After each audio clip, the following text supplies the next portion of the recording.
Beating 95% of people, especially beating 95% of Muslims in current society, isn't actually that hard. And I say that in the most respectful way. And here I'm talking about, obviously, the dunya, not to say this is a negative thing as such.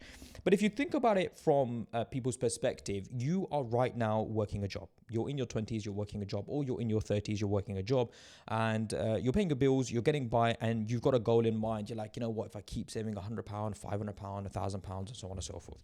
And I'll tell you something, saving money isn't actually going to get you success. Saving money isn't actually going to get you anywhere. And this is what we have to realize. The problem is you convince yourself that, yeah, if I keep saving money, I will make it out of the rut. And that's just not going to happen. Like, for example, you guys right now, let's say, and I am on 3%, and I'm having to show you this right now. Let's say you save £500 and you save that for 12 months.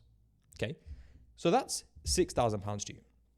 £6,000 a year is how much you will save. Now, let's say you are amazing and you do this for 5 years.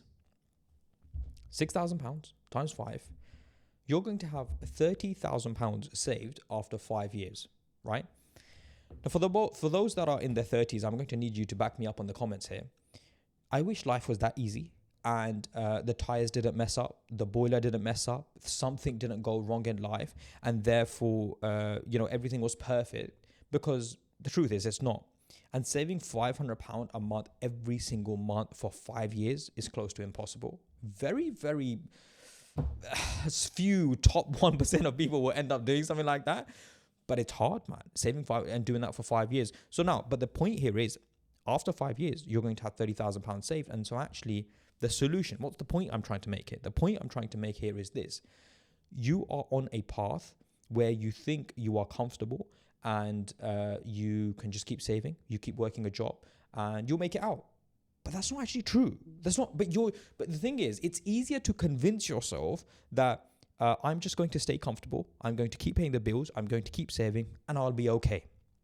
But the truth is, guys, today if you're 25, or today if you're 30 years old and you save for the next 10 years, you will have £50,000-£60,000 saved after 10 years. You'll be 40, 45 years old with £60,000 saved. Fantastic. But actually, how much is that £60,000 worth in 10, 15 years time? Not a lot of money. And now you've got children. Now you want to get them married. Now you've got all this stuff going on. You need to spend some money, and £60,000 is very easy to spend when it comes down to it. So my point here is, you will become the top 5% of people if you just get out of your circle, get out that comfort zone, get uncomfortable, and take action. Start a side hustle, start a business, and just do something different. Because most people, whether you're in your 30s, whether you're in your late 20s, your 40s, whatever, you're just riding the wave, man. You're just waiting now. You're just, going with the flow and hoping that something miraculously happens. But nothing miraculously happens until you take action, until you make the change. It's just not going to happen. It just won't. And that is exactly what I did at 25 years old. When I was working a job, I was comfortable making £70,000 a year. I sacked it off. I said, it's not worth it. I'm going to try and start my own business. Right? That's why a lot of people, when you leave, and I'm not saying you have to leave, but when you just try for yourself, man, take action, just do something different, right? That's all I'm saying. Try to do something different. It's the only way that you can try to be the top 5%. And if you do that, you then take action towards a goal, and you are consistent, you turn up every single day, and you don't give up, you become the top 5%. Genuinely speaking, as long as you take action, by just taking action, you're like the top 10, 15%, because of the 78, 75, 80% of people will never even take action trying to create change. So as long as you do that, and then you are consistent, as long as you don't give up for like 6 months, you become the top 5%. And if you become the top 5%, that is where you success. And so when people say, oh, if it's that easy, why doesn't everyone do it? It is that easy. Why don't people do it? Is because they're comfortable. They don't like to get uncomfortable. They don't like to take action. And if they just took action, they would definitely see the fruits of that as well. Hopefully that makes sense.